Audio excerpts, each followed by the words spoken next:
أعوذ بالله من الشيطان الرجيم.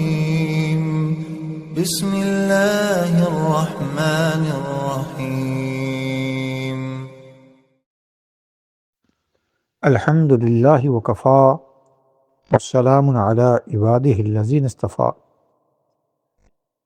حج اور اس سے متعلق احکامات کی بحث چل رہی ہے کہ وہ کون سی چیزیں ہیں جو نفس حج کے وجوب کے بعد حج کی ادائیگی کی قدرت پر دلیل بنتی ہیں، کون کون سے عوارض ایسے ہیں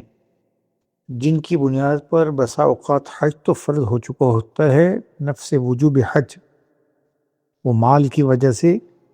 فرض ہو جاتا ہے، لیکن ایک آدمی بیمار ہے، صحت مند نہیں اور حج کے افعال ادا کرنے پر خود سے قدرت نہیں رکھتا اور صحت بھی گرتی چلی جا رہی ہے، ایسا شخص بھی حج کی ادائیگی پر قدرت نہیں رکھتا، تو یہ بھی حج بدل کی وصیت کرے۔ اور دلیل اس کی امام بخاری رحمۃ اللہ علیہ کی روایت کردہ حدیث ہے، جس کو عبداللہ ابن عباس رضی اللہ تعالی عنہما نے نقل کیا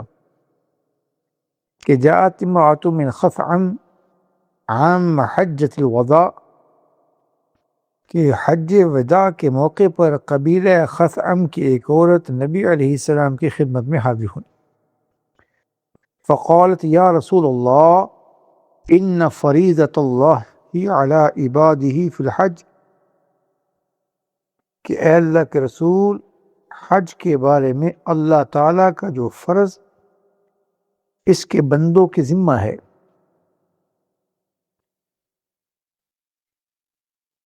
وہ یہ کہ ادرکت ابی شیخا کبیرا لا یستطیع ان یستوی علی الراحلہ فہل یقضی عنہ ان احج عنہ قال نعم، کہ اے اللہ کے رسول صلی اللہ علیہ وسلم، حج کا فرض جو اللہ کی جانب سے اس کے بندوں کے ذمہ ہے، وہ میرے والد پر ایسی حالت میں آیا ہے کہ وہ انتہائی بوڑھے ہو چکے، انتہائی لاغر ہو چکے، حتیٰ کہ سواری پر بیٹھنے کی طاقت بھی نہیں رکھتے، تو کیا اگر میں ان کی جانب سے خود حج کر لوں، حج بدل، تو کیا ان کا حج ادا ہو جائے گا؟ تو آپ علیہ السلام نے ارشاد فرمایا کہ جی ہاں۔ اس حدیث سے معلوم ہوا کہ اگر کوئی شخص وصیت کر لے اور اس کی جانب سے کوئی شخص دوسرا حج کرے، جس کو حج بدل کہتے ہیں، تو یہ انشاءاللہ حج کرنے والا بھی بری ذمہ ہوگا، اس کا بھی حج ہوگا، اسے بھی حج کا اجر ملے گا، جس کی جانب سے حج کیا جائے گا اس کو بھی اجر ملے گا۔ اور پھر ادائیگی پر بسا اوقات جو چیز قدرت سے روک دیتی ہے نفس حج کی ادائیگی سے، اس میں عورت کا عدت میں مشغول ہونا بھی ہے، یعنی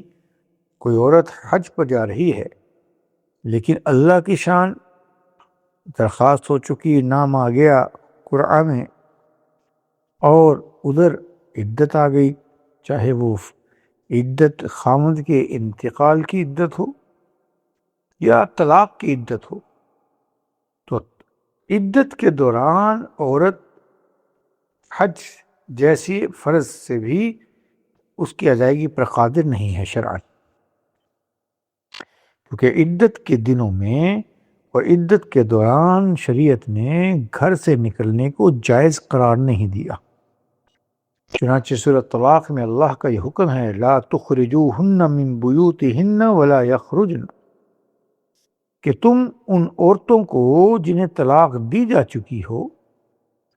عورتوں کو عدت کے دوران ان کے گھروں سے زبردستی مت نکالو، ان کے گھروں سے مت نکالو، اور عدت پورے ہونے تک وہ بھی اپنی مرضی سے گھر سے نہ نکلے، کیونکہ شوہر کے گھر میں عدت گزارنا محض عورت کا حق نہیں ہے، کہ اس کی ارادہ مندی ہے یا نہیں ہے اس سے ساقط ہو جائے گا، بلکہ یہ شریعت کی منشا اور شریعت کا حق ہے۔ چنانچہ امام محمد رحمہ اللہ نے اپنی معطا میں حضرت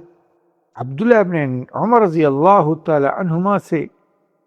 نقل کیا، وہ کہا کرتے تھے لا تبیت المبتوتۃ ولا المتوفى عنها زوجها الا في بیت زوجها الا في بیتها،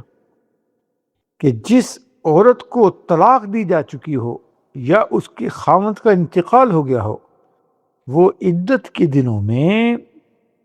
طلاق کے دنوں میں رات صرف اپنے گھر میں گزارے۔ تو بغیر اگر کوئی عورت عدت میں ہے تو عدت بھی ایسا سبب ہے جو حج پر جانے سے رکاوٹ کا سبب بن جائے گا۔ عورت کے لیے حج پر جانا ایسی عورت کے لیے جائز نہیں ہے جو دوران عدت ہو۔ بعد میں حج کر لے، اور اگر وہ لفظ نہ کر سکی عدت کی وجہ سے تو اللہ کے ہاں مجرم نہیں ہوگی، بس حج بدل کی وصیت کرتا ہے کہ میرے بچوں، میرے رشتہ داروں، میرے اعزا اقارب، کہ میں حج مجھ پر فرض تھا لیکن میں حج ادا کر نہیں سکی عدت کی وجہ سے، تو میرے مال میں سے اتنا مال خرچ کر دیا جائے حج بدل کے لیے۔ اللہ ہم سب سے راضی ہو، دین سیکھ کر عمل کرنے کی توفیق عنایت فرمائے۔